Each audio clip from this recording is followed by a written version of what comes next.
ಆತ್ಮೀಯ ವೀಕ್ಷಕ ಬಾಂಧವರಿಗೆಲ್ಲ ನಮಸ್ಕಾರ. ಇವತ್ತಿನ ಪ್ರಕೃತಿ ರಹಸ್ಯ ಕಾರ್ಯಕ್ರಮಕ್ಕೆ ತಮ್ಮೆಲ್ಲರಿಗೂ ಸ್ವಾಗತ ಸುಸ್ವಾಗತ. ಇವತ್ತು ನಾನು ಹೇಳುವಂತ ಈ ಒಂದು ವಿಶೇಷವಾದಂತ ತಂತ್ರ ಈ ಮದುವೆಗೆ ಸಂಬಂಧಪಟ್ಟಂತದ್ದು. ನಾನು ಕಳೆದ ವಾರ ಕಂಪ್ಲೀಟ್ ಆಗಿ ಬರೀ ಮದುವೆಗೆ ಸಂಬಂಧಪಟ್ಟಂತ ದೋಷಗಳು, ಮದುವೆ ಆಗ್ಬೇಕು ಅಂತ ಹೊರಟಾಗ ಆಗುವಂತ ವಿಘ್ನಗಳ ಬಗ್ಗೆ ಹೇಳಿದ್ದೆ. ಕೆಲವರಿಗೆ ಮದುವೆ ಆಗ್ಬೇಕು ಅನ್ನೋ ಯೋಗನೇ ಇರೋದಿಲ್ಲ.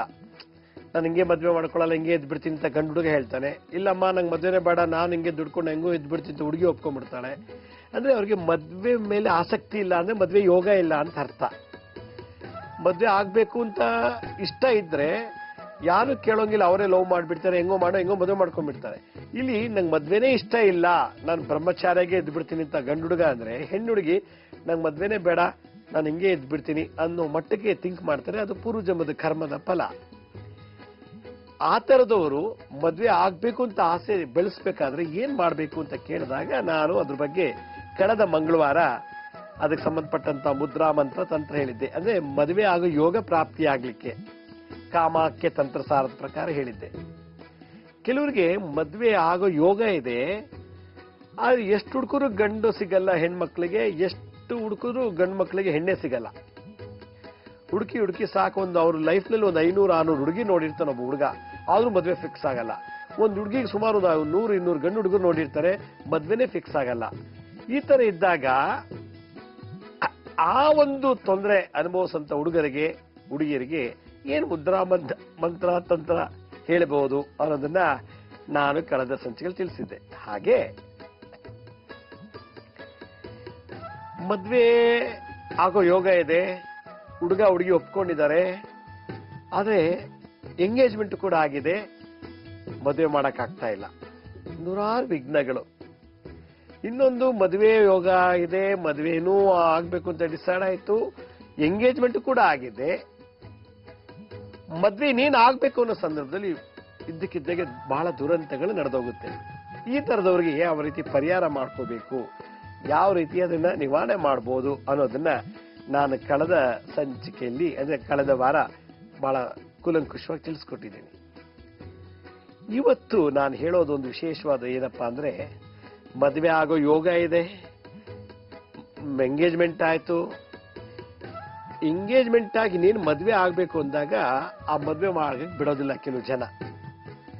ಇಲ್ಲಿ ಅಪ್ಪನ ಅಮ್ಮನಿಂದಲೂ ತೊಂದರೆ ಇಲ್ಲ ಹೆಣ್ಣಿನ ಕಡೆ, ಗಂಡನ ಕಡೆ ಅಪ್ಪ ಅಮ್ಮನಿಂದಲೂ ತೊಂದರೆ ಇಲ್ಲ, ಯಾರೋ ಒಬ್ರು ಮಧ್ಯದಲ್ಲಿ ಸೇರ್ಬಿಟ್ಟು ಚಾಡಿ ಹೇಳ್ಬಿಟ್ಟು ಮದುವೆ ನಿಲ್ಲಿಸ್ಬಿಡ್ತಾರೆ. ಇದು ಒಂದು ದೊಡ್ಡ ಮಹಾ ದುರಂತ ಇವತ್ತು ಸಮಾಜದಲ್ಲಿ ನಡೀತಾ ಇದೆ. ಒಂದು ಗಾದೆ ಇದೆ, 100 ಸುಳ್ಳು ಹೇಳಿ ಮದುವೆ ಮಾಡಿಸು ಅಂತ. ಆದ್ರೆ ಆ ಗಾದೆ ಇವತ್ತು ವಿರುದ್ಧವಾಗಿ ನಡೀತಾ ಇದೆ. 100 ಸುಳ್ಳು ಹೇಳಿ ಮದುವೆನೇ ನಿಲ್ಲಿಸ್ತಾ ಇದ್ದಾರೆ ಮಾಡಿಸೋ ಬದಲು. ಆ ತರ ಗೊಂದದಲ್ಲಿ ಸಿಕ್ಕಾಕೊಂಡು ಸಾವಿರಾರು ಲಕ್ಷಾಂತರ ಮದುವೆಗಳು ನಿಂತೋಗಿದೆ ಪಾಪ. ಎಂಗೇಜ್ಮೆಂಟ್ ಆಗಿ ಮದ್ವೆ ನಡೀತಾ ಇಲ್ಲ, ಬೇರೆ ಏನ್ ತೊಂದರೆ ಇಲ್ಲ, ಮನೆ ಕಡೆ ಆಗ್ಲಿ ವಿದ್ಯಾ ಬುದ್ಧಿ ಎಲ್ಲಾದ್ರೂ ಚೆನ್ನಾಗಿದೆ. ಆದ್ರೆ 3ನೇ ಜನ ಇಲ್ಲಿ ಸಾಲ ಬಾಧೆಯಿಂದ ಮದ್ವೆ ನಿಂತಿಲ್ಲ, ರೋಗ ಬಾಧೆಯಿಂದ ಮದ್ವೆ ನಿಂತಿಲ್ಲ, ಅಥವಾ ಯಾವುದೇ ರೀತಿ ಹಣಕಾಸಿನ ವಹಿವಾರದಲ್ಲಾಗ್ಲಿ ಯಾವುದೇ ರೀತಿ ಮದುವೆ ನಿಂತಿಲ್ಲ. ಅದು ಯಾವುದೋ ಒಬ್ಬರು ಥರ್ಡ್ ಪಾರ್ಟಿ 3ನೇ ಜನ ಹೇಳಿದಂತ ಒಂದು ಚಾಡಿ ಮಾತಿಗೆ ಮದುವೆ ನಿಂತು ಹೋಗ್ಬಿಟ್ಟಿದೆ. ಹೀಗೆ ಕೋಟ್ಯಾಂತರ ಜನ ಈ ತರ ಒಂದು ಸಮಸ್ಯೆಯಲ್ಲಿ ಬಳಲಿ ಎಷ್ಟೋ ಜನಕ್ಕೆ ಮದುವೆ ಮೇಲೆ ಆಸಕ್ತಿ ಹೊರಟೋಗಿದೆ. ನನ್ನ ಹತ್ರ ಯಾರೊಬ್ರು ಅಪಾಯಿಂಟ್ಮೆಂಟ್ ತಗೊಂಡ್ ಬಂದ್ರು, ತಂದ ತಕ್ಷಣ ಅವರು ಬಂದು ಕೂತ್ಕೊಂಡ ತಕ್ಷಣ ಗೊಳೋ ಅಂತ ಅಳಕ್ ಶುರು ಮಾಡ್ಬಿಟ್ರು. ನಿಮ್ ಸಮಸ್ಯೆ ಏನು ಅಂತಾನೆ ಹೇಳಿಲ್ಲ, ಆಗ್ಲೇ ಅಳ್ತಾ ಇದಾರಲ್ಲ ಏನು ಅಂತ ಕೇಳಿದಾಗ, ಏನ್ ಹೇಳಿ, ನಾನು ನನ್ನ ಮಗಳಿಗೆ ಒಳ್ಳೆ ಹುಡುಗರು ಹುಡುಕಿ ಮದುವೆ ಮಾಡಿದ್ವಿ, ಮದುವೆ ಮಾಡ್ಬೇಕು ಅಂತ ಹೊರಟಿದ್ವಿ, ಎಂಗೇಜ್ಮೆಂಟ್ ಆಗಿತ್ತು, ಯಾರೋ ಗೊತ್ತಿಲ್ಲ ಆ ಹುಡುಗಿಗೆ ಪಿಟ್ಸ್ ಬರುತ್ತಂತೆ. ಈಗ ಆ ಹುಡುಗಿಗೆ ಯಾರೋ ಜೊತೆಲ್ಲ ಲವ್ ಮಾಡಿ ಪ್ರೆಗ್ನೆಂಟ್ ಆಗ್ಬಿಟ್ಟು ಮಗುನ ಅಬಾರ್ಷನ್ ಮಾಡಿಸಿದ್ರಂತೆ. ಯಾರಿಗೂ ಗೊತ್ತಿಲ್ಲ, ಎಲ್ಲೋ ಕರ್ಕೊಂಡು ಹೋಗ್ಬಿಟ್ಟು ಪ್ರೆಗ್ನೆಂಟ್ ಆಗಿದ್ದಂತೆ 3 ತಿಂಗಳು ಹುಡುಗಿ, ಅವಳು ಪ್ರೆಗ್ನೆಂಟ್ ಆಗಿದ್ಲು, ಆಮೇಲೆ ಅದು ಮಗುನ ತೆಗೆಸ್ಬಿಟ್ಟು ವಾಪಸ್ ಕರ್ಕೊಂಡ್ ಬಂದ್ರಂತೆ ಅಂತ ಗಂಡಿಗೆ ಹೋಗಿ ಚಾಡಿ ಹೇಳ್ಬಿಟ್ಟಿದ್ದಾರೆ. ಅವರು, ಏನ್ರಿ ನಿಮ್ ಮಗಳಿಗೆ ಪಿಟ್ಸ್ ಬರ್ತಂತೆ, ನಿಮ್ ಮಗಳು ಮದುವೆ ಮುಂಚೆನೆ ಪ್ರೆಗ್ನೆಂಟ್ ಆಗಿದ್ಲಂತೆ, ಅದನ್ನ ಅಬಾರ್ಷನ್ ಮಾಡಿ ತೆಗೆಸ್ಬಿಟ್ಟಿದ್ದೀರಂತೆ, ನಮ್ಗೆ ಬೇಡ ರೀ ತಗೊಳ್ಳಿ ಅಂದ್ಬಿಟ್ಟು ಎಂಗೇಜ್ಮೆಂಟ್ ಆಗಿದ್ದು ಉಂಗುರನ್ನು ವಾಪಸ್ ಕೊಟ್ಬಿಟ್ಟು ಹೋಗ್ಬಿಟ್ರಂತೆ. ಅದನ್ನ ಕೇಳಕ್ಕೆ ಅದನ್ನ ಆ ರೀತಿ ಹೇಳಿದ ತಕ್ಷಣ ಗಂಡಿನ ಕಡೆಯವ್ರು ಹೇಳಿದ ತಕ್ಷಣ ಪಾಪ ಹೆಣ್ಣೆತ್ತದವ್ರಿಗೆ ನನ್ನ ಮಗಳು ಹತ್ರ ತಪ್ಪೇ ಮಾಡಿಲ್ಲ, ಯಾಕೆ ಹಿಂಗಾಯ್ತು, ಯಾಕೆ ತಪ್ಪಿಗೆ ಶಿಕ್ಷೆ, ಇದಕ್ಕೆ ಪರಿಹಾರ ಏನು ಅಂತ ಬಂದು ನನಗೆ ಕೇಳಿದ್ರು. ಇದು ಒಂದು ಸ್ಟೋರಿ. ಇನ್ನೊಂದು, ಒಬ್ರು ಮೈಸೂರಿಂದ ಬಂದು ನನ್ನ ಹತ್ರ ಕೇಳ್ತಾ ಒಂದು ಪ್ರಶ್ನೆ ಕೇಳಿದ್ರು. ಒಂದು ಹುಡುಗಿಗೆ ಮದುವೆ ಆಗ್ಬೇಕು ಅನ್ನೋದಾದ್ರೆ ಏನ್ ಮಾಡಿದ್ರೆ ಮದುವೆ ಆಗತ್ತೆ, ಯಾವ ತೊಂದರೆನೂ ಇಲ್ದೇನೆ ಅಂತ ಕೇಳಿದ್ರು. ಆಗ ನಾನು ಹೇಳಿದೆ, ಏನ್ ತೊಂದರೆ ಆಗಿದೆ ನಿಮ್ಮ ಮಗಳಿಗೆ ಮದುವೆ ಮಾಡ್ಲಿಕ್ಕೆ ಅಂತ ಕೇಳಿದಾಗ, ಏನಿಲ್ಲ, ನಾವು ಮದುವೆ ಎಲ್ಲ ಇನ್ವಿಟೇಷನ್ ಎಲ್ಲ ಹಂಚಿದಾಯ್ತು, ಬಂದು ಮಿತ್ರರಿಗೆಲ್ಲ ಕರೆದಿದ್ದೀವಿ, ಯಾರೋ ಗಂಡನ ಮನೆಗೆ ಫೋನ್ ಮಾಡಿಬಿಟ್ಟು ನೀವು ಆ ಹುಡುಗಿನ ಮದುವೆ ಮಾಡ್ಕೋಬೇಡಿ, ಯಾಕಂದ್ರೆ ನಾನು ಆಗ್ಲೇ ಅವಳ ಹುಡುಗಿ ಜೊತೆ ಸಂಬಂಧ ಇಟ್ಕೊಂಡಿದ್ದೀನಿ ಅಂತೇಳಿ ಅವನು ಒಂದಷ್ಟು ಫೋಟೋಸು ಮತ್ತೆ ಲವ್ ಲೆಟರ್ಗಳೆಲ್ಲ ಬರೆಸ್ಬಿಟ್ಟು ಲವ್ ಲೆಟರ್ಗಳ ತರ ಇಟ್ಬಿಟ್ಟು ಒಂದು ಪಂಚ್ ಮಾಡಿ ಪಿನ್ ಹಾಕ್ಬಿಟ್ಟು ಗಂಡನ ಮನೆ ಅಡ್ರೆಸ್ ಪೋಸ್ಟ್ ಮಾಡಿದಾರಂತೆ. ನೋಡಿ, ಇದು ಯಾರು ಮಾಡಿದ್ದಾರೆ, ಹೇಗೆ ಮಾಡಿದ್ದಾರೆ ಅಂತ ಯಾರಿಗೂ ಗೊತ್ತಿಲ್ಲ. ಅವ್ರು ಅದೇ ಸತ್ಯ ಅಂದ್ಬಿಟ್ಟು ಆ ಹುಡುಗಿನ, ಎಂಗೇಜ್ಮೆಂಟ್ ಆಗಿರೋ ಹುಡುಗಿನ ಕ್ಯಾನ್ಸಲ್ ಮಾಡಿಬಿಟ್ರು. ಆ ಎಮ್ಮಗಳು ಅಂತ ಹೇಳ್ತಾ ಇದಾರೆ, ನನ್ನ ಮಗಳು ಯಾವಲ್ಗೂ ಲವ್ ಲೆಟರ್ ಬರ್ದಿಲ್ಲ, ಯಾರ ಜೊತೆಲೂ ಓಡಾಡಿಲ್ಲ, ಏನೋ ಕೆಟ್ಟ ಪತ್ರ ಬರೆದ್ಬಿಟ್ಟು ಗಂಡನ ಮನೆಗೆ ಪೋಸ್ಟ್ ಮಾಡಿದ್ದಾರೆ, ನಾ ಗಂಡನವರು ತಂದು ಇದು ಕೊಟ್ಟಿದ್ದಾರೆ, ನೋಡಿ ಇದನ್ನ ತಗೊಂಡ್ಬಂದಿದ್ದೀನಿ, ಈ ತರ ಆಗಿ ನನ್ನ ಮಗಳದ್ದು ಎಂಗೇಜ್ಮೆಂಟ್ ಆಗಿದ್ದು ಕೂಡ ಮದುವೆ ಕ್ಯಾನ್ಸಲ್ ಆಯ್ತು ಅಂತ ಹೇಳಿದೆ. ಇಲ್ಲಿ ಬೆದರಿಕೆ, ಚಾಡಿ ಮಾತು ಮತ್ತೆ ದ್ವೇಷಗಳಿಂದ ಎಷ್ಟೋ ಮದುವೆಗಳು ನಿಂತು ಹೋಗಿದೆ. ಇದು ಹೆಣ್ಣಿನ ಕಡೆ ಸ್ಟೋರಿ. ಇನ್ನೊಬ್ರು ಯಾರೋ ಬಂದು, ಮಡ್ರಾಸಿಂದ ಒಬ್ರು ಬಂದಿದ್ರು, ಅವ್ರ ಮಗ ಬಿ ಮಾಡಿ ಒಳ್ಳೆ ಕಂಪ್ನಿ ಕೆಲಸ ಮಾಡ್ತಿದ್ದಾನೆ. ಅವನು ಯಾವುದೋ ಒಂದು ಪ್ರಾಜೆಕ್ಟ್ ವರ್ಕ್ ನಲ್ಲಿ ಊರಿಗೆ ಹೋಗಿದ್ದ, ಯಾವುದೋ ಒಂದು ಊರಿಗೆ, ಅಲ್ಲೊಂದು 15-20 ದಿವಸ ಇದ್ದ. ಅಲ್ಲಿ ಆಫೀಸಲ್ಲಿ ಎಲ್ಲಾ ಕೊಲೀಗ್ಸ್ ಜೊತೆ ಕೆಲಸ ಮಾಡ್ತಿದ್ದ. ಹೀಗೆ ಕೆಲಸ ಮಾಡ್ತಿರ್ಬೇಕಾದ್ರೆ ಒಂದು ಭಾನುವಾರ ದಿನ ಎಲ್ಲಾ ಕೊಲೀಗ್ಸು ಆಫೀಸ್ ಕೆಲಸ ಮಾಡೋಲ್ಲ, ಒಂದು ಬಾರೋ ರೆಸ್ಟೋರೆಂಟ್ಗಲ್ಲಿ ಹೋಗ್ಬಿಟ್ಟು ಹೋಟ್ಲಲ್ಲ ಏನೋ ಕುತ್ಕೊಂಡು ಎಲ್ಲ ತಿಂಡಿ ತಿಂದು ಅವರೊಂದೇನೋ ಒಂದು ಪಾರ್ಟಿ ಮಾಡ್ತಿದ್ರಂತೆ. ಅಲ್ಲಿ ಯಾರೋ ಒಂದು ಫೋಟೋ ತಗೊಂಡಿದ್ದಾರಂತೆ. ಆ ಫೋಟೋನ ಫೇಸ್ಬುಕ್ ಅಲ್ಲಿ ಹಾಕಿರ್ತಾರೆ. ಫೇಸ್ಬುಕ್ ಅಲ್ಲಿ ಹಾಕಿದ ಫೋಟೋನ ಯಾರೋ ಒಬ್ರು ತಗೊಂಡ್ಬಿಟ್ಟು, ನೋಡಿ ನೀವು ಏನು ಹುಡುಗನ್ಗೆ ನಿಮ್ ಮಗಳು ಕೊಡ್ತಾ ಇದೀರೋ ಆ ಹುಡುಗ ಸರಿ ಇಲ್ಲ, ಈ ಹುಡುಗಿ ಜೊತೆ ಇದ್ದಾನೆ, ಇವನ್ ಜೊತೆ ಕುಡಿತಿದ್ದ, ಇವನ್ ಜೊತೆ ಇದ್ದ, ಅದೆಲ್ಲ ಪಾರ್ಟಿ ಫೋಟೋಸ್ ಎಲ್ಲ ಹಾಕಿ ಮತ್ತೆ ಅವನ ಬಗ್ಗೆ ಕೆಟ್ಟ ಏನೋ ಬರೆದು ಆ ಹುಡುಗನ ಬಗ್ಗೆ ಇಲ್ಲದಲ್ಲ ಆರೋಪಗಳನ್ನ ಬರೆದು ಆ ಹೆಣ್ಣಿನ ಮನೆಗೆ ಪೋಸ್ಟ್ ಮಾಡಿದ್ದಾರೆ ಯಾರೋ ಒಬ್ರು. ಅದನ್ನ ಅವ್ರು ನೋಡ್ಬಿಟ್ಟು ಆ ಫೋಟೋ ನೋಡಿ ಅವ್ರು ಹೇಳಿದಕ್ಕೂ ಆ ಫೋಟೋ ಎಲ್ಲಾನು ಪ್ರೂಫ್ ಸಿಕ್ತದು. ಆದ್ರೆ ಆ ಹುಡುಗ ಆ ರೀತಿ ಅಲ್ಲ, ಅದು ಅವ್ರು ಚಿಂತನೆ ಮಾಡಲಿಲ್ಲ. ನೋಡಿದ ತಕ್ಷಣ ಹೆಣ್ಣಿನ ಕಡೆಯವರು ಹೋಗಿ ಆ ಮದುವೆನ ಕ್ಯಾನ್ಸಲ್ ಮಾಡಿಬಿಟ್ರು, ಹುಡುಗ ಸರಿ ಇಲ್ಲ. ಇದು ಚಾಡಿ, ಅಪಪ್ರಚಾರ ಮತ್ತೆ ಕೆಟ್ಟದಾಗಿ ಏನೇನೋ ಒಂಥರ ಬ್ಲಾಕ್ ಮೇಲ್ ಮಾಡೋದು ಮದುವೆಗೆ ಮುಂಚೆನೆ, ಇದೆಲ್ಲ ಆಗಿ ಎಷ್ಟೋ ಮದುವೆಗಳು ನಿಂತೋಗಿದೆ. ಈ ಚಾಡಿ ಹೇಳಿ ಮದುವೆ ನಿಲ್ಲಿಸ್ತಾರಲ್ಲ, ಆ ತರ ದೋಷ ಏನ ನಮ್ಮ ಜಾತಕದಲ್ಲಿ ಮುಂದೆ ಬರೋದಿದ್ರೆ, ಅಥವಾ ಎಂಗೇಜ್ಮೆಂಟ್ ಆಗಿ ಮದುವೆನೇ ಸಕ್ಸಸ್ಫುಲ್ ಆಗಿ ನಡೆಯಕ್ಕಾಗಲ್ಲ ಅನ್ನೋ ಸೂಚನೆಗಳಿದ್ದಾಗ, ಯಾರೋ ನಮ್ಮ ಮದುವೆ ಆಗ್ಲಿಕ್ಕೆ ತೊಂದರೆ ಕೊಡ್ತಾ ಇದಾರೆ ಅನ್ನೋದೇನು ಸೂಚನೆ ಕಂಡು ಬಂದ ತಕ್ಷಣ ನಾನು ಇವಾಗ ತೋರಿಸೋ ಮುದ್ರಾ ಮಂತ್ರ ತಂತ್ರಗಳನ್ನ ಅನುಷ್ಠಾನ ಮಾಡಿಬಿಟ್ರೆ, ಅಭ್ಯಾಸ ಮಾಡಿದ್ರೆ ಖಂಡಿತ ಆ ದೋಷ ನಿವಾರಣೆ ಆಗುತ್ತೆ. ಹಾಗಾದ್ರೆ ಆ ಮುದ್ರಾ ಮಂತ್ರ ಯಾವುದು ಅನ್ನೋದನ್ನ ನಾನು ಸಣ್ಣ ವಿರಾಮ ಅಂತ ತಿಳಿಸ್ಕೊಡ್ತೀನಿ. ಬನ್ನಿ ಈಗ ಒಂದು ಪುಟ್ಟ ವಿರಾಮ ತಗೊಳ್ಳೋಣ.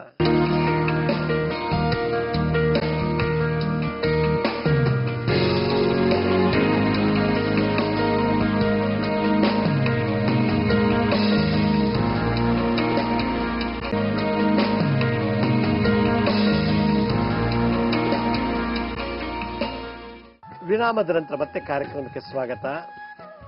ಚಾಡಿ ಹೇಳಿ ಎಷ್ಟೋ ಮದುವೆಗಳನ್ನು ನಿಲ್ಲಿಸ್ಬಿಟ್ಟಿದ್ದಾರೆ. ಒಂದು ಇಲ್ಲ ಸಲ್ಲದೆಲ್ಲ ಸೃಷ್ಟಿ ಮಾಡಿ ಮದುವೆಗಳನ್ನು ನಿಲ್ಲಿಸ್ಬಿಟ್ಟಿದ್ದಾರೆ. ಈ ತರ ದೋಷ ನಮ್ಮ ಮಕ್ಕಳಿಗೆ ಬರಬಾರದು ಅಂದ್ರೆ, ಅಥವಾ ಈ ತರ ದೋಷ ನಮ್ಮ ವಿವಾಹದಲ್ಲಿ ಮ್ಯಾರೇಜ್ ಲೈಫಲ್ಲಿ ಬರಬಾರ್ದು ಅಂದ್ರೆ, ಮದುವೆ ಆಗೋ ಹುಡುಗ ಮದುವೆ ಆಗೋ ಹುಡುಗಿ ಈ ಮಂತ್ರನ ಹಿಂದಿನ ಕಾಲದಲ್ಲೇ, ಆಗಿನ ಕಾಲದಲ್ಲಿ ಜಾತಕದ ದೋಷ ನೋಡ್ಬಿಟ್ಟು ವಿದ್ವಾಂಸರು, ಪಂಡಿತರು, ಜ್ಯೋತಿಷ್ಯ ಶಿರೋಮಣಿಗಳು ಈ ಮಂತ್ರವನ್ನು ಉಪದೇಶ ಮಾಡ್ತಿಂತೆ. ನೋಡಿ, ನಿಮ್ಮ ಮಕ್ಕಳಿಗೆ ಮದುವೆ ಆಗೋದು ಬಹಳ ಕಷ್ಟ ಇದೆ, ಆತರ ಇದ್ದಾಗ ಈ ಗ್ರಹಕ್ಕೆ ಶಾಂತಿ ಮಾಡಬೇಕು ಅಂತ. ಈ ಕುಜ ಮತ್ತೆ ಶನಿ ಎರಡು ಜೊತೆ ನೀಚನಾದಾಗ ಈ ಚಾಡಿ ಹೇಳೋ ಮಾತು ಕೇಳ್ತಾರೆ. ಕುಜ ಅಂದ್ರೆ ಮಂಗಳ ಗ್ರಹ, ಶನಿ ಗ್ರಹ. ಕುಜ ಮತ್ತೆ ಶನಿ ಎರಡು ಯಾವಾಗ ಆ ಲಗ್ನ ಸಮಯದಲ್ಲಿ ಮ್ಯಾರೇಜ್ ಆಗೋ ಏಜ್ ಆ ದಶಾಭಕ್ತಿ ಆ ಗೋಚಾರ ಫಲದಲ್ಲಿ ನೀಚ ಸ್ಥಾನದಲ್ಲಿ ಇದ್ದಾಗ ಅವ್ರಿಗೆ ವಿವಾಹ ಯೋಗ ಆಗೋದು ಈ ಬೇರೆಯವ್ರ ಮೂರನೇ ಮಾತಿನಿಂದ, ಚಾಡಿ ಮಾತಿನಿಂದ. ಮೊನ್ನೆ ಯಾರೋ ಇದೇ ತರ ಬಂದು ನಮ್ಮ ಹತ್ರ ಮಾತಾಡ್ತಿರ್ಬೇಕಾದ್ರೆ ಅಪಾಯಿಂಟ್ಮೆಂಟ್ ತಗೊಂಡ್ಬಂದು ಮಾತಾಡ್ತಿದ್ರು. ನೋಡಿ, ನಿಮ್ಮ ಮಗಳು ಕೊಡ್ತಿದ್ದೀರಲ್ಲ ಹುಡುಗ, ಅವನು ಒಳ್ಳೆ ಹುಡುಗ ಅಲ್ಲ, ಬಹಳ ಡೇಂಜರ್ ಅವನು. ಯಾಕಂದ್ರೆ ಈಗಾಗಲೇ ಅವನು 2-3 ಜನ ಹುಡುಗಿ ಜೊತೆ ಮದ್ವೆ ಆಗಿದ್ದಾನೆ, ಆದ್ರೆ ತಾಳಿ ಕಟ್ಟಿಲ್ಲ. ಲಿವಿಂಗ್ ಟುಗೆದರ್ ಅಂತ ಒಂದು ಸಿಸ್ಟಮ್ ಇದೆ, ಅಲ್ಲಿ ಅವನು ಅವ್ರ ಜೊತೆ ಇದ್ದಾನೆ. ಅವಳು ಇವಳು ಇಬ್ರು ಬಹಳ ಗಂಡ ಹೆಂಡತಿ ತರ ಇದ್ದಾರೆ. ಅವನಿಗೆ ನೀವೇನೋ ಮದ್ವೆ ಮಾಡಿದ್ರೆ ಅವನು ನೆಕ್ಸ್ಟ್ ನಿಮ್ಮ ಮಗಳನ್ನ ಬಿಟ್ಟೇ ಬಿಡ್ತಾನೆ ಖಂಡಿತ. ಯಾಕಂದ್ರೆ ಅವನಿಗೆ ಪ್ರತಿ 2 ವರ್ಷ 3 ವರ್ಷಕ್ಕೂ ಒಂದು ಹುಡುಗಿ ಬೇಕು, ಚೇಂಜ್ ಆಗ್ಬೇಕು. ಹಾಗಂತ ಹೇಳಿ ಅವನ ಬಗ್ಗೆ ಏನೇನೋ ಅಪಪ್ರಚಾರ ಮಾಡಿ ಎಂಗೇಜ್ಮೆಂಟ್ ಆಗಿರೋ ಮದ್ವೆನ ಕ್ಯಾನ್ಸಲ್ ಮಾಡಿಬಿಟ್ರು.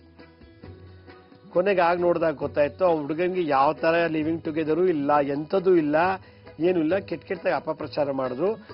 ಅವನು ಒಂದು ಸಂಸ್ಥೆಯಲ್ಲಿ ಸೋಷಿಯಲ್ ವರ್ಕರ್ ಕೆಲಸ ಮಾಡ್ತಿದ್ದ. ಆ ಸಂಸ್ಥೆಯಲ್ಲಿ ವರ್ಕ್ ಮಾಡ್ಬೇಕಾದ್ರೆ ಆ ಹುಡುಗ ಹುಡುಗಿ ಎಲ್ಲ ಕೂತು ಮಾತಾಡೋದು, ಮೀಟಿಂಗ್ನಲ್ಲಿ ಇದ್ದಾಗ, ಹೊರಗೆ ಹೋದಾಗ, ಅಲ್ಲಿ ಮಾಡುವಾಗ, ಆ ಪಾರ್ಕ್ ಹತ್ರ ಹೋದಾಗ, ಅಲ್ಲಿ ಸೇವೆ ಮಾಡುವಾಗ, ಅಲ್ಲಿ ಯಾವುದೋ ಒಂದು ಸ್ಕೂಲ್ ಹತ್ರ ಹೋಗಿ ಸರ್ವಿಸ್ ಮಾಡುವಾಗ ಆ ಫೋಟೋಗಳೆಲ್ಲ ತಗೊಂಡ್ಬಿಟ್ಟು ಹೊಟ್ಟೆ ಕಿಚ್ಚಿಗೆ ಸ್ವಂತ ಕೊಲಿಗೆ ಆ ಥರ ಮಾಡಿ ಆ ಮದುವೆನ ಕ್ಯಾನ್ಸಲ್ ಮಾಡಿಬಿಟ್ಟ. ಅಂದ್ರೆ ನನ್ನ ಜೊತೆ ಇರೋ ಒಬ್ಬ ಸ್ನೇಹಿತನೇ, ಅಂದ್ರೆ ಅವನ ಜೊತೆ ಇರೋ ಒಬ್ಬ ಸ್ನೇಹಿತನೇ ಹೇಳ್ದ, ಇಂಥ ಹುಡುಗಿ ಎಂಗೇಜ್ಮೆಂಟ್ ಆಗಿದೆ, ಇಂಥ ತಿಂಗಳ ಮದುವೆ ಆಗುತ್ತೆ ಅಂತ ಹೇಳ್ಬಿಟ್ಟಿದ್ದಾನೆ ಬಾಯ್ ತಪ್ಪಿ. ಅವನೇನ್ ಮಾಡ್ದ, ಅವನ ಎಂಗೇಜ್ಮೆಂಟ್ಗೂ ಕರ್ಕೊಂಡು ಹೋಗ್ಬಿಟ್ಟ. ಕರ್ಕೊಂಡು ಮೇಲೆ ಹುಡುಗಿ ಮನೆ ಗೊತ್ತಾಯ್ತು, ಅಡ್ರೆಸ್ ಗೊತ್ತಾಯ್ತು, ಫೋನ್ ನಂಬರ್ ತಿಳ್ಕೊಂಡೆಲ್ಲ ಮಾಡ್ದ. ಇವನ್ ಬಗ್ಗೆ ಎಲ್ಲ ವಿಷಯ ಗೊತ್ತಾಯ್ತಲ್ಲ, ಆ ಹುಡುಗಿ ಮನೆಗೆ ಸ್ವಂತ ಫ್ರೆಂಡೇ ತನ್ನ ಫ್ರೆಂಡ್ ಮದ್ವೆನ ಹಾಳು ಮಾಡಿದ್ದು ಉಂಟು. ಇದು ದ್ವೇಷ, ಅಸೂಯೆ. ಈ ತರದೆಲ್ಲ ನೋಡಿದಾಗ ಬಹಳ ಚೆನ್ನಾಗಿ ನಡೆಯುವಂತ ಒಂದು ಮದ್ವೆನ ಕೇವಲ ಒಂದು ಚಾಡಿ ಮಾತು ಹೇಳಿ ಮದ್ವೆ ನಿಲ್ಲಿಸ್ತಾ ಇರೋದು ಬಹಳ ದುರಂತ. ಅದರದ್ದು ಶಾಪ, ಅದರದ್ದು ಪಾಪ ಬಹಳ ಜೋರ ತಟ್ಟುತ್ತೆ ಈ ಕೆಲಸ ಮಾಡಂತ ಜನಗಳಿಗೆ. ಅದಕ್ಕೆ 1000 ಸುಳ್ಳು ಹೇಳಿ ಮದ್ವೆ ಮಾಡಿಸ್ಬೇಕೆ ವಿನಃ 100 ಸುಳ್ಳು ಹೇಳಿ ಮದ್ವೆ ನಿಲ್ಲಿಸೋದು ಮಹಾ ದೋಷ ಅದು. ಯಾಕಂದ್ರೆ ಕಲ್ಯಾಣ ಮಂಗಳವಾಗ್ಲಿ ಅಂತ ಮಾಡಿಸ್ತಾರೆ, ಆ ಕಲ್ಯಾಣ ಅಮಂಗಳವಾಗ್ಲಿ ಅಂತ ಯಾವತ್ತೂ ಮಾಡಿಸೋದಿಲ್ಲ. ಆದ್ರೆ ಇವತ್ತು ದ್ವೇಷ, ಅಸೂಯೆಯಿಂದ, ಹೊಟ್ಟೆ ಕಿಚ್ಚಿಂದ, ಅಯ್ಯೋ ನನ್ನ ಮಗಳಿಗೆ ಒಳ್ಳೆ ಗಂಡ ಸಿಕ್ಕಿಲ್ವಲ್ಲ ಅಂತ ಹೇಳಿ ಅತ್ತಿಗೆ ಮೈದಿನ ಮಗಳ ಮದುವೆ ಮಾಡ್ಸಕ್ ಬಿಟ್ಟಿಲ್ಲ ನೋಡಿ. ಮೇಲ್ನೊಟ್ಟಿಗೆಲ್ಲ ಚೆನ್ನಾಗಿ ಎಂಗೇಜ್ಮೆಂಟ್ಗೆಲ್ಲ ಹೋಗೋದು, ಬಹಳ ಚೆನ್ನಾಗಿ ಓಡಾಟ ಮಾಡೋದು, ಊಟ ಬಡಿಸೋದು, ಕುಂಕುಮ ಕೊಡೋದು ಎಲ್ಲ ಮಾಡೋದು. ನನ್ನ ಮಗಳು ಮಾತ್ರ ಒಬ್ಬ ಕುಡ್ಕೊಂಡ್ ಕೊಟ್ಬಿಟ್ವಿ, ಚೆನ್ನಾಗಿಲ್ಲ ಅವಳು, ನನ್ನ ಗಂಡನ ತಮ್ಮನ ಮಗಳು ಯಾಕೆ ಸುಖವಾಗಿರ್ಬೇಕು ಅಂತ ಹೇಳಿ ಆ ಗಂಡನ ಕಡೆಯವ್ರಿಗೆ ಸ್ವಂತ ಮನೆ ಅಂದ್ರೆ ದೊಡ್ಡಮ್ಮ ಚಾಡಿ ಹೇಳಿ ಆ ಮಗು ಮದ್ವೆನ ಕ್ಯಾನ್ಸಲ್ ಮಾಡಿಸ್ಬಿಟ್ಟಿದ್ದಾಳೆ. ಅಸೂಯೆ, ನನ್ನ ಮಗಳು ಚೆನ್ನಾಗಿಲ್ವಲ್ಲ, ಇವ್ರ ಮಗಳು ಚೆನ್ನಾಗಿರ್ಬಾರ್ದು. ಇನ್ನೊಂದು ಕಡೆ ಮಲತಾಯಿ ತನ್ನ ಮಗನ್ಗೆ ಒಳ್ಳೆ ಹೆಂಡತಿ ಸಿಕ್ಕಿಲ್ವಲ್ಲ ಅಂತ ಹೇಳಿ ದೊಡ್ಡ ಮಗನ ಮಗ ಅಂದ್ರೆ ದೊಡ್ಡ ಹೆಂಡತಿ ಮಗಂಗೆ ಮದುವೆ ಮಾಡಿದರು. ಅಂದ್ರೆ ಏನು ಅಂದ್ರೆ ಒಂದು ಮದುವೆ ಆಗಿತ್ತಂತೆ, ಯಾವ್ದೋ ಕಾರಣಕ್ಕೆ ಡೈವರ್ಸ್ ಆಯ್ತು. 2ನೇ ಮದುವೆ ಮಾಡಕ್ ಹೊರಟ ಅಪ್ಪ, ನನ್ನ ಹೆಂಡತಿ ಇಲ್ವಲ್ಲ, 2ನೇ ಹೆಂಡತಿ ಇದ್ದಾಳಲ್ಲ, ನೋಡ್ಕೋತಾಳೆ ಅಂದ್ಬಿಟ್ಟು ಏನ್ ಮಾಡ್ದ, ಆ ತಂದೆ ಆದಂತವನು ಮಗನಿಗೆ ಡೈವರ್ಸ್ ಆಗಿದ್ಕೊಂಡು ಇನ್ನೊಂದು ಮದುವೆ ಮಾಡಕ್ ಶುರು ಮಾಡಿದ್ರು. ಎಲ್ಲಿ ಮದುವೆ ಮಾಡಿದ್ರೆ ಆಸ್ತಿ ನನ್ನ ಮಗನಿಗೆ ಬರಲ್ಲ, ದೊಡ್ಡ ಹೆಂಡತಿ ಮಗನಿಗೆ ಗೊತ್ತಾಗುತ್ತೆ ಅಂತೇಳಿ ಮಕ್ಕಳೇ ಆಗ್ಬಾರ್ದು ಅಂದ್ರೆ ಮದುವೆನೇ ಆಗ್ಬಾರ್ದು. ಹೀಗೆ ಮೊದಲನೇ ಮದ್ವೆನೂ ಕೂಡ ಡೈವರ್ಸ್ ಮಾಡಿಸಿ 2ನೇ ಮದ್ವೆ ಕೂಡ ಇನ್ನೇನು ಆಗ್ಬೇಕು ಎಂಗೇಜ್ಮೆಂಟ್ ಅನ್ನೋ ಮೂಮೆಂಟ್ ಅಲ್ಲಿ ಸ್ವಂತ ಮಲತಾಯಿನೇ ದೊಡ್ಡ ಹೆಂಡತಿ ಮಗನ ಮದ್ವೆನ ಕ್ಯಾನ್ಸಲ್ ಮಾಡಿಸ್ತಾರೆ. ಅಯ್ಯೋ ಅವನಿಗೆ ಏಡ್ಸ್ ಇದೆ, ಅವನಿಗೆ ಏಡ್ಸ್ ಕಾಯಿಲೆ ಅನ್ನೋದು HIV ಇದೆ, ಮತ್ತೆ ಅವನಿಗೆ ಸರಿ ಇಲ್ಲ, ಹೀಗಾಗಿ ಮೊದಲನೇ ಹೆಂಡತಿ ಬಿಟ್ಟೊಟ್ಟೋದ್ಲು, ಮತ್ತೆ ಅವನು ಕುಡುಕ, ಅವನಿಗೆ ಬಹಳಷ್ಟು ಹೆಣ್ಮಕ್ಳು ಶೋಕಿ ಇದೆ, ಬೇರೆ ಬೇರೆ ಹೆಂಗಸರೆಲ್ಲ ಓಡಾಡ್ತಾನೆ ಅಂತೇಳಿ ಹೆಣ್ಣಿನ ಚಿಕ್ಕಮ್ಮನ್ಗೆ ಹೇಳ್ಬಿಟ್ಟಿದ್ದಾಳೆ ಈ ಮಲ್ತಾಯಿ. ಆ ಹೆಣ್ಣಿನ ಚಿಕ್ಕಮ್ಮ ಏನ್ ಮಾಡಿದ್ರೆ ಹೆಣ್ಣು ಹೆತ್ತ ತಾಯಿ ಹತ್ರ ಹೋಗಿ ಹೇಳಿದ್ದಾಳೆ, ಇಮಿಡಿಯೇಟ್ ಆಗಿ ಎಂಗೇಜ್ಮೆಂಟ್ ಎಲ್ಲ ಕ್ಯಾನ್ಸಲ್ ಆಗ್ಬೇಕು. ಎಲ್ಲ ಫಿಕ್ಸ್ ಮಾಡ್ಕೊಂಡಿದ್ರು, ಎಂಗೇಜ್ಮೆಂಟ್ ಆಗಿ ನೀನ್ ಮದುವೆ ಮಾಡಬೇಕು, ಇನ್ನೊಂದು 15 ದಿವಸದಲ್ಲಿ ಸಬ್ ರಿಜಿಸ್ಟರ್ ಆಫೀಸಲ್ಲಿ ಹೋಗಿ ರಿಜಿಸ್ಟರ್ ಮ್ಯಾರೇಜ್ ಮಾಡಬೇಕು ಅನ್ನೋ ಮೂಮೆಂಟ್ ಅಲ್ಲಿ ಏನ್ ಮಾಡ್ತು, ಮದುವೆನೇ ಕ್ಯಾನ್ಸಲ್. ನೋಡಿ ಎಂತ ಮಲತಾಯಿ, ಸ್ವಂತ ಮಲತಾಯಿನೇ ಮಗನ ಮದುವೆ ಮಾಡಕ್ ಬಿಡ್ತಿಲ್ಲ. ಚಾಡಿ ಚಾಡಿ ಚಾಡಿ. ಇದೆಲ್ಲ ಕಾರಣ ಅಸೂಯೆ. ನಾನ್ ಚೆನ್ನಾಗಿದ್ದೀನಲ್ಲ, ಅವನು ಚೆನ್ನಾಗಿರ್ಬಾರ್ದು, ನಾನು ಚೆನ್ನಾಗಿಲ್ಲ, ಅವನು ಚೆನ್ನಾಗಿರ್ಬಾರ್ದು. ಈ ತರದಲ್ಲಿ ಬಹಳಷ್ಟು ತುಂಬಾ ತೊಂದರೆ ಆಗಿದೆ. 2ನೇದು, ಮೊನ್ನೆ ಯಾವುದೋ ಒಂದು ಚೌಟಲ್ಲಿ ಮದ್ವೆ ಆಗ್ತಾ ಇತ್ತು. ಮದ್ವೆ ಆಗೋವರೆಗೂ ಸುಮ್ಮನೆ ಇದ್ರು ಅಕ್ಕ ತಂಗಿರು, ಮದ್ವೆ ಆಗೋವರೆಗೂ ಸುಮ್ಮನೆ ಇದ್ರು.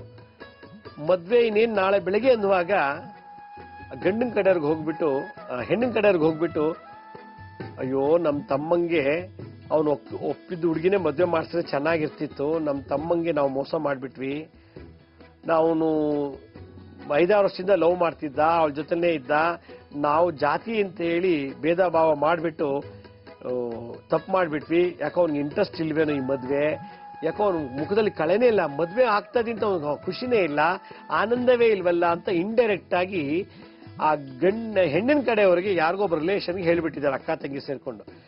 ಯಾಕೆ ಹೇಳಿದ್ರು ಈ ಮಾತು ಅಂತ ಕೊನೆಗೆ ಯಾವಾಗ ಗೊತ್ತಾಯ್ತು ಅಂದ್ರೆ, ಆ ತಮ್ಮನಿಗೆ ಬರ್ದಿರೋ ಆಸ್ತಿನೆಲ್ಲ ನಾವೇ ಹಂಚ್ಕೋಬೇಕು ಅಂತೇಳಿ ಸ್ವಂತ ಅಕ್ಕ ತಂಗಿರಿಗೆ ತಮ್ಮನಿಗೆ ಮದುವೆ ಮಾಡಿಸ್ದೇನೆ, ಮದುವೆ ಮಾಡಿದ್ರೆ ಮಕ್ಕಳಾಗತ್ತೆ, ಮಕ್ಕಳಾದ್ರೆ ಆಸ್ತಿ ಎಲ್ಲ ಹೊಟ್ಟೋಗುತ್ತೆ, ಅದಕ್ಕೆ ತಮ್ಮನಿಗೆ ಮದುವೆನೇ ಮಾಡಿಸ್ಲಿಲ್ಲ ಅಂದ್ರೆ ಆಸ್ತಿ ನಾಳೆ ನಮ್ಗೆ ಬರುತ್ತೆ. ಹೀಗೆ ಇದೇ ತರ ಮಾಡಿ ಮಾಡಿ ತಮ್ಮನಿಗೆ 35 ವರ್ಷ ಆದ್ರೂ ಮದುವೆ ಮಾಡಿಸಿಲ್ಲ. 35 ವರ್ಷಕ್ಕೆ ಒಂದೇನೋ ಎಂಗೇಜ್ಮೆಂಟ್ ಆಗಿ ಇನ್ನೇನು ಮದ್ವೆ ಆಗ್ಬೇಕು ಅನ್ನೊಂದು 15 ದಿವಸ ಅಂದಾಗ ಚಾಡಿ ಹೇಳಿ ಆ ಮದ್ವೆನೇ ನಿಲ್ಲಿಸ್ಬಿಟ್ರು. ಪಾಪ ಆ ಹುಡುಗನಿಗೆ ಯಾವ ಕಾಯಿಲೆನೂ ಇಲ್ಲ, ಯಾಂಥದ್ದೂ ಇಲ್ಲ, ಏನು ಪ್ರಾಬ್ಲಮ್ ಇಲ್ಲ. ಆದ್ರೆ ಅವನು ಸ್ವಂತ ಅಕ್ಕ ತಂಗಿರೇ ಸೇರಿ ತಮ್ಮನ ಮದ್ವೆಯನ್ನ ನಿಲ್ಲಿಸ್ಬಿಟ್ಟಿದ್ದಾರೆ. ನೋಡಿ, ಇದು ಚಾಡಿ ಮಾತು. ಇದಕ್ಕೆಲ್ಲ ಕಾರಣ ಹಣ, ವೈರತ್ವ, ದ್ವೇಷ, ಅಸೂಯೆ, ಹೊಟ್ಟೆ ಕಿಚ್ಚು. ಇದರಿಂದ ಎಷ್ಟೋ ಮದ್ವೆಗಳೆಲ್ಲ ಹಾಳಾಗೋಗ್ಬಿಟ್ಟಿದೆ. ಇದು ರೋಗ ಬಾಧೆ ಇಲ್ಲ, ಸಾಲ ಬಾಧೆ ಇಲ್ಲ, ಅಥವಾ ವರದಕ್ಷಿಣೆ ಇಶ್ಯೂ ಅಲ್ಲ, ಅಥವಾ ಇನ್ಯಾವುದೇ ರೀತಿಯಲ್ಲೂ ತೊಂದರೆ ಇಲ್ಲ. ಆದರೆ ನಮ್ಮ ವೈರಿಗಳು ನಮ್ಮ ಜೊತೆಲೇ ಇದ್ಕೊಂಡು, ನಮ್ಮನಲ್ಲೇ ಇದ್ದು, ನಮ್ಮ ಹಿತಶತ್ರುಗಳೇ ಸೇರ್ಕೊಂಡು ಈ ಒಂದು ತೊಂದರೆಯನ್ನು ಕೊಟ್ಟು ಮದುವೆ ಮಾಡೋದನ್ನು ನಿಲ್ಲಿಸ್ಬಿಟ್ಟಿದ್ದಾರೆ. ಇಂಥದ್ದು ಕೇಸುನಂತೂ ಸುಮಾರು ಬಂದಿವೆ. ಯಾಕೆ ಕೇಳ್ತಾ ಇದ್ದೀನಿ ಅಂದ್ರೆ, ಚಾಡಿ ಮಾತಿನಿಂದ ಎಷ್ಟೋ ಮದುವೆ ಹೆಂಗ್ ನಿಲ್ಲಿಸಬಹುದು ಅನ್ನೋದಕ್ಕೆ ಇದೊಂದು ಉದಾಹರಣೆ. ಹಾಗಾದ್ರೆ ಎಂತ ಚಾಡಿ ಹೇಳಿದ್ರು ಕೂಡ ಮದುವೆ ನಿಲ್ಲಬಾರ್ದು ಅಂದ್ರೆ ಏನ್ ಮುದ್ರೆ, ಏನ್ ಮಂತ್ರ, ಏನ್ ತಂತ್ರನ ಮಾಡ್ಬೇಕು ಅನ್ನೋದನ್ನ ನಾನೊಂದು ಸಣ್ಣ ವಿರಾಮ ಅಂತ ತಿಳಿಸ್ಕೊಡ್ತೀನಿ. ಬನ್ನಿ, ಒಂದು ಪುಟ್ಟ ವಿರಾಮ ತಗೊಳ್ಳೋಣ.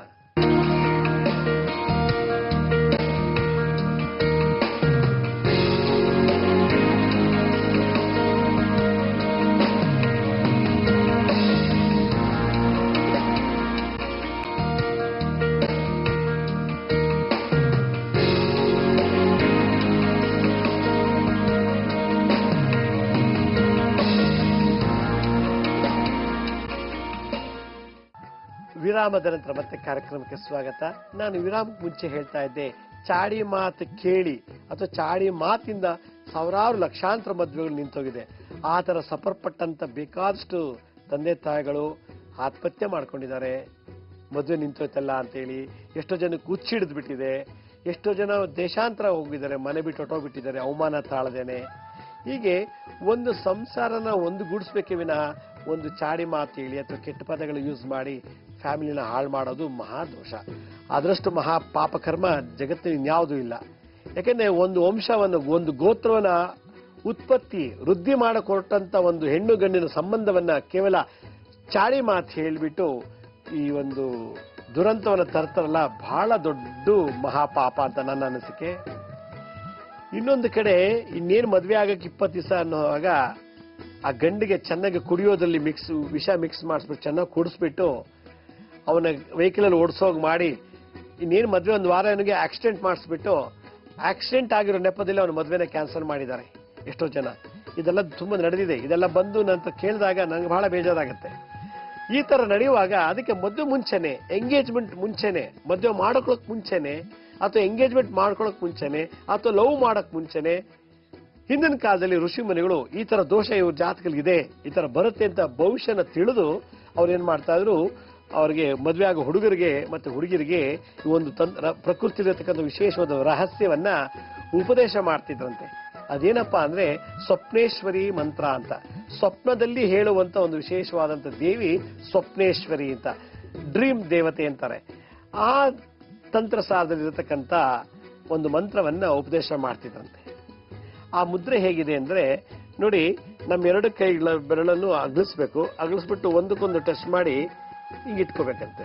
ಈ ರೀತಿ ಹಿಂಗಿಟ್ಕೊಂಡ್ರೆ 2 ಈ ಶಿವನಿಗೆ ಸೋಮಸೂತ್ರ ಬರುತ್ತಲ್ಲ ಹಾಗೆ ಈಗ 2 ಇಟ್ಕೊಂಡ್ರೆ ನಮ್ಮ ಬಲ ಮತ್ತು ಎಡ ಬ್ರೈನು, ಬಲಗಣ್ಣು ಎಡಗಣ್ಣು ಎರಡುವೆ ಈ ಮರ್ಜ ಆಗತ್ತಂತೆ. ಈ ಮುದ್ರನಲ್ಲಿ ಮರ್ಜ ಆದಾಗ ಬಲಭಾಗ ಎಡಭಾಗದ ಬ್ರೈನು, ಬಲಗಣ್ಣು ಎಡಗಣ್ಣು ಇವೆರಡು ಮರ್ಜ್ ಆದಾಗ ನಮ್ಗೆ ಅರಿವಿಲ್ದಂತೆ ನಮಗಾಗುವಂತ ಕೆಲವು ದುಷ್ಟಾಂತಗಳು, ಕೆಟ್ಟ ಕನಸುಗಳು ಅಥವಾ ಚಾಡಿ ಮಾತುಗಳು, ಏನೇ ದುರಂತಗಳಿದ್ರು ಕೂಡ ಅದನ್ನು ನಿವಾರಣೆ ಮಾಡತ್ತಂತೆ ಈ ಸ್ವಪ್ನೇಶ್ವರಿ ಮುದ್ರಾ.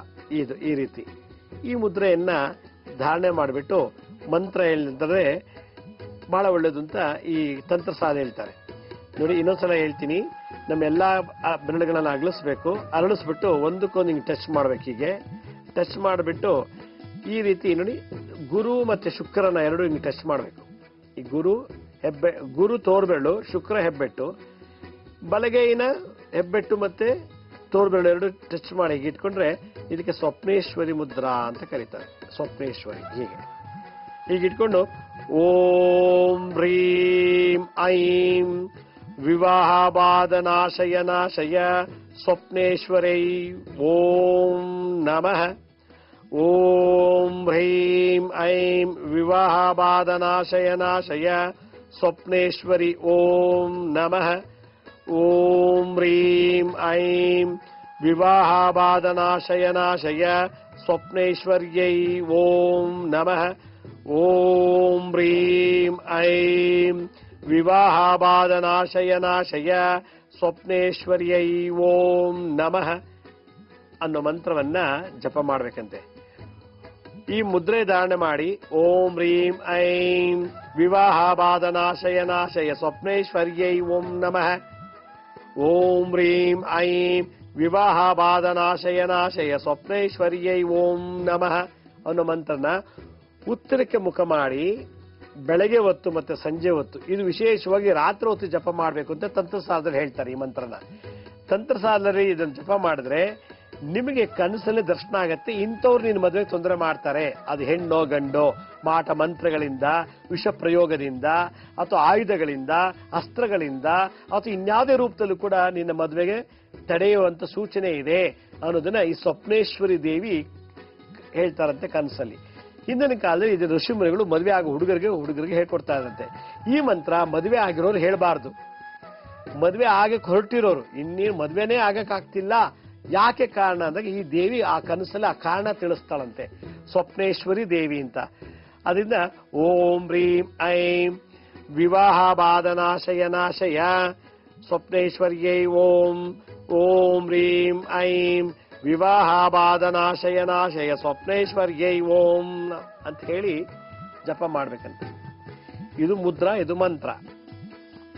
ತಂತ್ರ ಅಂದ್ರೆ ಏನಪ್ಪಾ ಅಂತಂದ್ರೆ, ಪ್ರತಿನಿತ್ಯ ಈ ಮದ್ವೆ ಆಗಿ ಇನ್ನೇನು ಛತ್ರ ಬುಕ್ ಆಗಿದೆ, ಮದ್ವೆ ಆಗ್ಬೇಕು ಅಂತ ಇನ್ವಿಟೇಷನ್ ಹಂಚಿದ್ದೀರಾ, ಎಂಗೇಜ್ಮೆಂಟ್ ಆಗಿದೆ, ಅಥವಾ ಎಂಗೇಜ್ಮೆಂಟ್ ಆಗಿಲ್ಲ ಡೈರೆಕ್ಟ್ ಆಗಿ ಮದ್ವೆ ಆಗ್ಬೇಕು ಅಂತ ಡಿಸೈಡ್ ಆಗಿದ್ರೆ ಆ ಮದ್ವೆ ಆಗೋವರೆಗೂ, ಅಂದ್ರೆ ಮುಂದಿನ ತಿಂಗಳು 5ನೇ ತಾರೀಕು ಮದುವೆ ಫಿಕ್ಸ್ ಆಗಿದೆ ಅಂತ ಇಟ್ಕೊಳ್ಳಿ.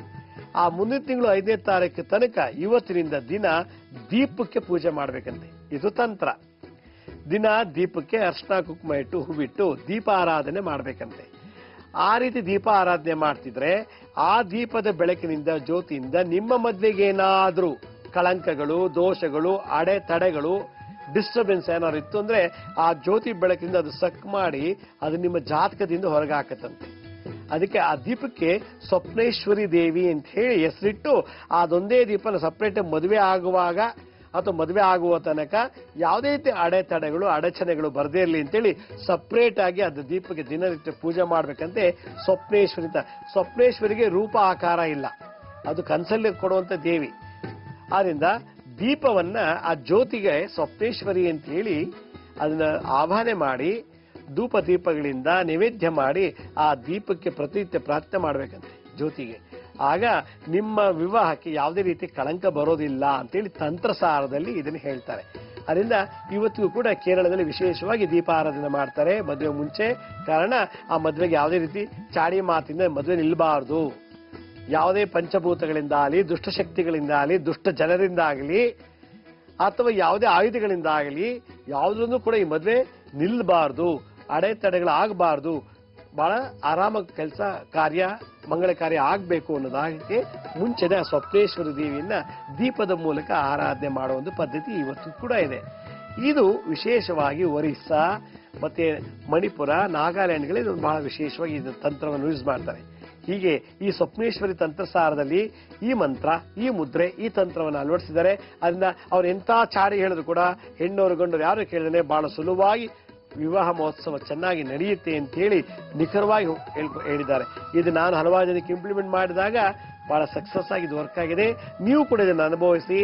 ಈ ತರ ದೋಷ ಯಾರು ನರಳುತ್ತಾ ಇದನ್ನ ಜಪ ತಪ ಮುದ್ರೆ ಮಾಡಿ ಮತ್ತೆ ಆ ಮದುವೆ ನಿಂತೋಗಿರೋ ಮತ್ತೆ ಮದುವೆ ಆಗ್ಲಿ, ಸಕ್ಸಸ್ ಆಗ್ಲಿ ಅಂತ ಹೇಳ್ತಾ ನಾನು ಇವತ್ತಿನ ಕಾರ್ಯಕ್ರಮ ಮುಗಿಸ್ತಾ ಇದ್ದೀನಿ. ಇದೇ ರೀತಿ ನಾಳಿನ ಸಂಚಿಕೆಯಲ್ಲಿ ಮತ್ತಷ್ಟು ಮಾಹಿತಿಯನ್ನು ತಮ್ಮನ್ನು ಭೇಟಿ ಮಾಡ್ತೀನಿ. ಅಲ್ಲಿವರೆಗೂ ನಮಸ್ಕಾರ. ಸಾಯಿರಾಮ್.